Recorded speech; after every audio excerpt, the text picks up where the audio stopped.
మేము ఈ ఆకాశాలను మరియు భూమిని మరియు వాటి మధ్యనున్న సమస్తాన్ని ఆట కొరకు సృష్టించలేదు.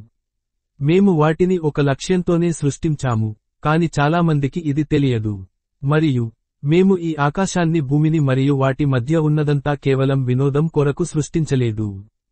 ఒకవేళ మేము కాలక్షేపమే చేయదలచుకుంటే, మేము మా వద్ద ఉన్న దానితోనే చేసుకునే వారం. వాస్తవానికి, ఇలా చేయడమే మా ఉద్దేశ్యమై ఉంటే. అలా కాదు. మేము సత్యాన్ని అసత్యంపై విసురుతాము. అది దాని తలను పగులగొడుతుంది. అప్పుడు అసత్యం నశించిపోతుంది. మరియు మీరు కల్పించే కల్పనలకు మీకు వినాశం తప్పదు. మరియు వాస్తవానికి, మేము ప్రతి సమాజం వారి వద్దకు ఒక ప్రవక్తను పంపాము. అతనన్నాడు, మీరు అల్లాహ్ను మాత్రమే ఆరాధించండి, మరియు మిథ్యదైవాల ఆరాధనను త్యజించండి. వారిలో కొందరికి అల్లాహ్ సన్మార్గం చూపాడు, మరి కొందరి కొరకు మార్గభ్రష్టత్వం నిశ్చితమైపోయింది. కావున మీరు భూమిలో సంచారం చేసి చూడండి, ఆ సత్యతిరస్కారుల గతి ఏమైందో. మరియు నేను జిన్నాతులను మరియు మానవులను సృష్టించింది కేవలం వారు నన్ను ఆరాధించటానికే. నేను వారి నుండి ఎలాంటి జీవనోపాధిని కోరటం లేదు.